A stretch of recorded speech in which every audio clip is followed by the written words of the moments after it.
Brothers and sisters, may the Lord be with you.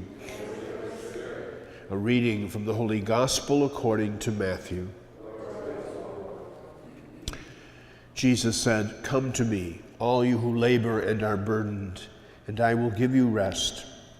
Take my yoke upon you and learn from me, for I am meek and humble of heart, and you will find rest for yourselves.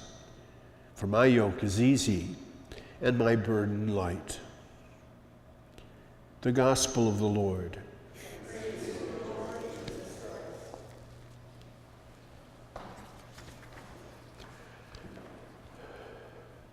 Today, the first reading from the book of Exodus continues to unfold for us the new relationship that exists between God and the people of Israel as Moses becomes the facilitator of that new relationship.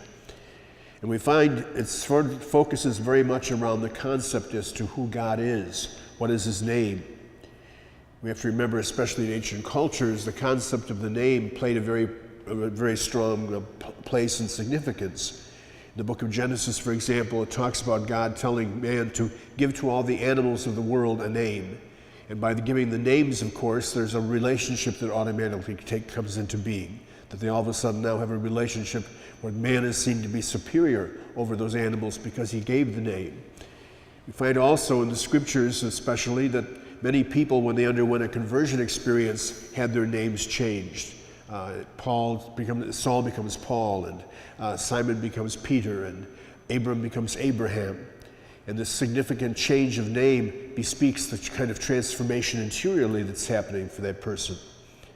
Sometimes people receive names just based on the fact that they were a son of another one. So, especially in the time of Jesus, many of the names that we get of the apostles essentially are just saying son of whatever the name of the Father was.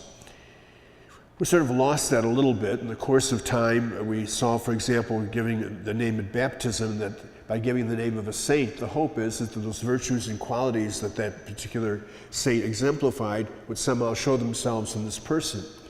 Well, today, sadly, we've moved from that to soap opera people and to sports figures as the ones who give us names. But even there, of course, it still bespeaks the fact that for whatever reason, people see this connection or link with this individual because of their fame to be something of importance.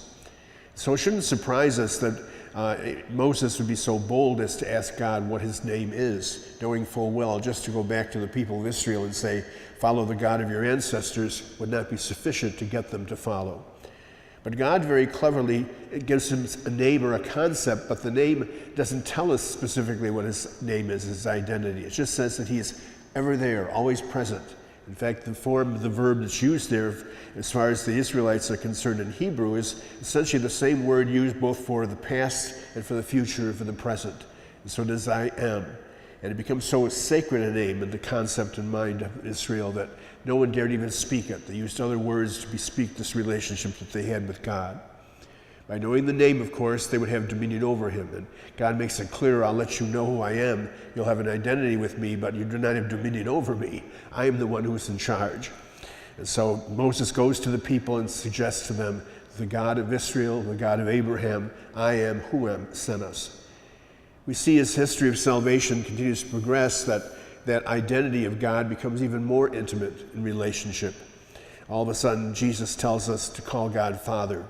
What a change in relationship from this kind of mysterious presence that's always there, both past, present, and future, to a relationship that automatically, hopefully, every person can feel some kind of connection to because of their own personal experience in a relationship with their parents.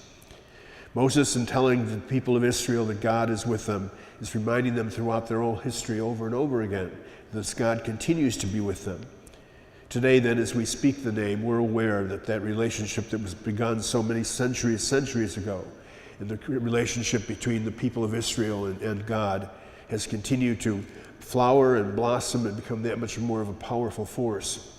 For each of us then who dare to call him Father, let's be mindful in thanksgiving that God in his care for us is not only close, but closer than we think.